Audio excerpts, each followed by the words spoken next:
We'd arranged a lot of adventures for our time in Iceland, and this was the most special.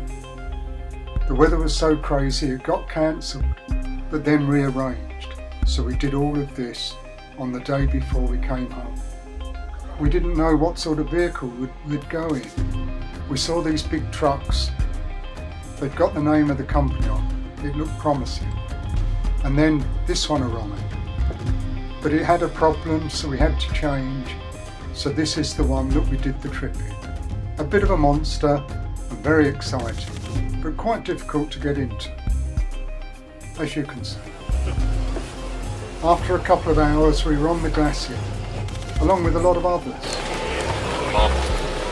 You can see by these conditions that it was good to have a driver, particularly an experienced one, who understood all the processes about letting down the tyres before going on the ice, on the glacier. A strange process, and one that was to give us problems, as you'll hear later. The company were very impressive, with drivers keeping in touch with each other on their mobile phones and two-way radio. Some of them are, but this is usually a hobby for grown-up men or my age. They don't have a clue what they are doing. It's a rental cars. You can rent it from the Arctic trucks. Já, það var það. Ég þurfti að fara hérna vinstra megin við Arctic Adventure bíl daginn. Það síðust helgi. Það var svolítið krabbi hérna vinstra megin allavega.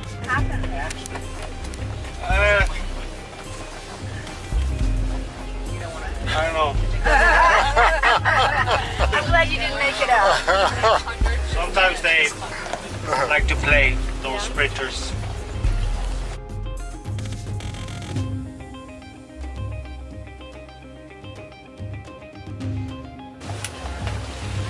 Look like we are stuck here. Oh. Him or? Unless she will go through the wall. Yeah. Like I thought, yes. He's stuck? There's nowhere to go, no road.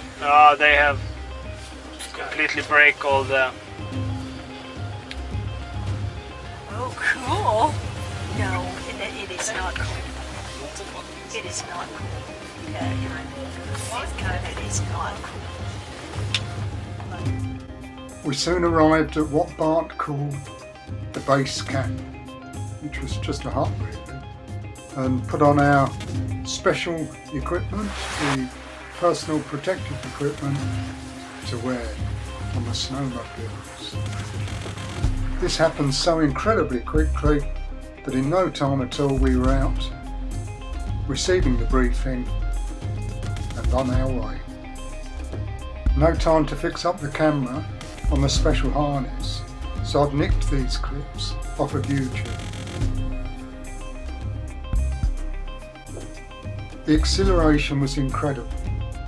It was quite difficult steering, but we managed to keep on it despite a few potential tumbles that worried Sandra a lot.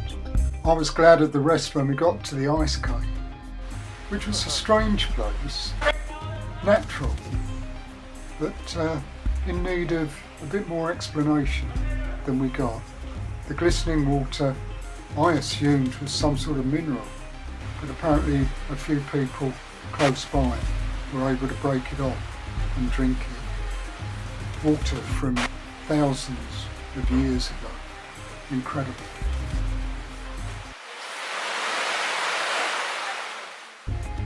I was impressed at the way that everybody drove so well. Only one couple actually fell off, well, sort of turned the snowmobile over, and that was right at the end. Very embarrassing for them. Compared to our snowmobiling, the trip back from the glacier onto the proper roads was very uneventful. That is, except for the strange incident as our guide Bart tried to reinflate the tyres for the ordinary roads and found that they'd frozen and that he was unable to do it. So one of the guys had to move position so that he was away from that tyre, and people swapped around on board the truck so that we wouldn't cause any problems to the underinflated tyre.